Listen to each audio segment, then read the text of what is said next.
Rockstar Games have been the undisputed kings of the open world genre for some time now, but most of us don't remember when this story began. Back in 2004, Rockstar released San Andreas, which perhaps had the largest open world the gaming community had ever seen.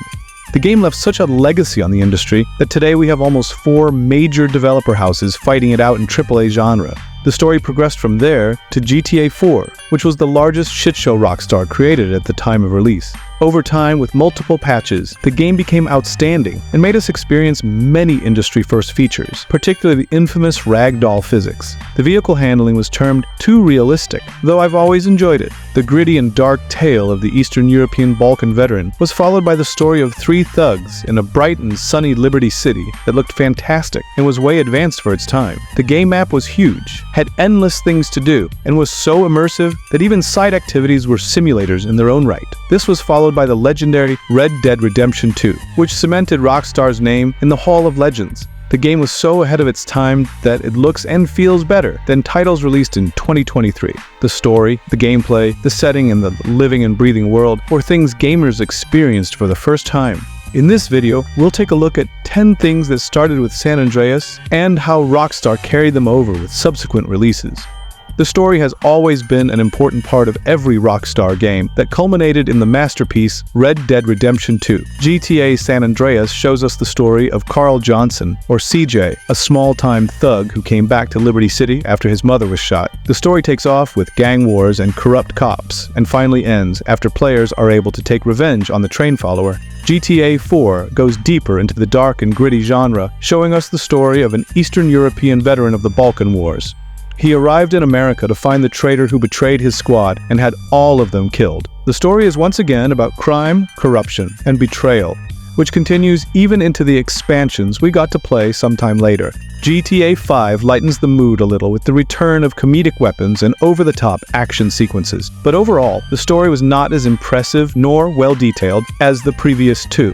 Finally comes Red Dead Redemption 2, the game that perhaps has the best story that was ever told in a video game. Rockstar went all in, getting the best possible actors to play each part, and the end result was players bawling on the final ride in Chapter 6. A very interesting thing about Rockstar Games is that each of their games is a time capsule and a portal to the era in which they're developed. GTA San Andreas had a chill 90s vibe, along with clothes, cars, phones, and even the amazing music that I tend to use in almost every GTA video, including this one. GTA 4 showed the early 2000s with the changing fashions and the last generation of Symbian OS phones that the player gets to use. GTA 5 brings us into the present with the iFruit, a tribute to Apple and their touchscreen phones. Interestingly, the game was developed at a time when Rockstar couldn't make up their minds what phones the players would use in their games. Hence, they gave Michael an Apple, Franklin got an Android, and Trevor got a Windows phone that briefly appeared in that time period. The city also changed, and so did the behavior of the pedestrians.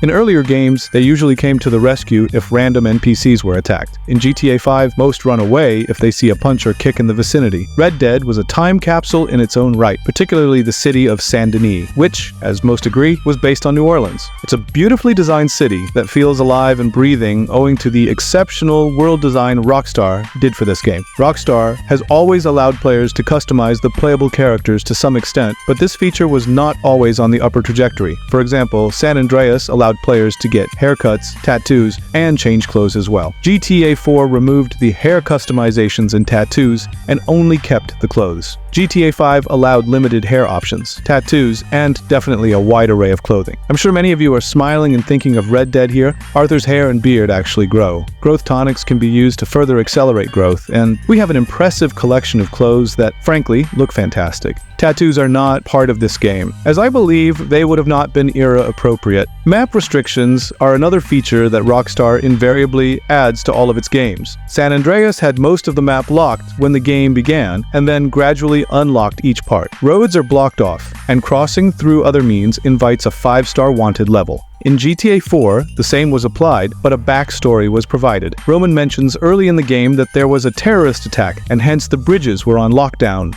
Forcibly crossing the bridge doesn't end well for the player. Rockstar even went a step further with this, with multiple radio stations reporting this news and restriction early on in the game. GTA 5 removed all restrictions from the map altogether, and players are free to explore and move about the entire map right from the beginning. RDR2 also had map restrictions, but again, they're justified like in GTA 4. In Chapter 1, players are not able to leave because of the blizzard, and even if they manage somehow to use mods, the whole map is covered in snow. The same applies for New Austin and the area around Blackwater. Players will be shot on sight by the Pinkerton patrols, and New Austin has an invisible sniper. Explorable buildings have always been a part of every Rockstar game, and they've always been increasingly realistic. San Andreas had buildings that players could enter and explore, including reaching the roof. GTA 4 reduced the capacity to explore, but still left locations that could be explored. GTA 5 went a step further and enabled players to explore multiple buildings, whether they're part of any mission or not. The same applies to Red Dead, but unfortunately, both of these games restrict the entry of players to online locations. Gambling is another aspect that Rockstar incorporated as a basic feature of their games, but due to multiple controversies, the company slowly moved away from it. San Andreas had casinos where players could gamble, provided they had the requisite skills. GTA 4 and GTA 5 moved away from this, but players get a little taste of it in the expansion, Lost and Damned.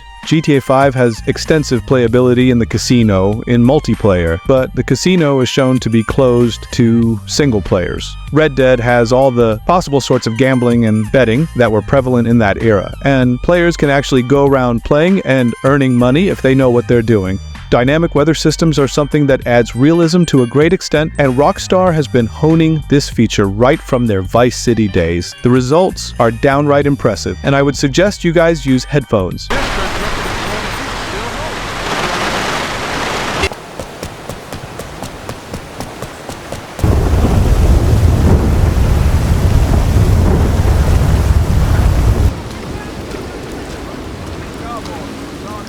The beach is another place that remains unique in each game. The San Andreas beach had many NPCs relaxing or sunbathing, and the same can be seen in GTA 5. GTA 4 didn't have a proper beach area, and whatever they had was not used by anyone. The Red Dead map doesn't have a beach in America, and players need to visit Guarma for this. Though the beach doesn't contain any tanning ladies, players are sure to find lizards, crabs, and even pigs. Hospitals have always been present in Rockstar games where the player ends up after a shootout. All 3 GTA games being discussed in this video have one, but unfortunately, Red Dead doesn't. Players will always find Arthur or John standing beside a lake or river moments after they've been shot dead.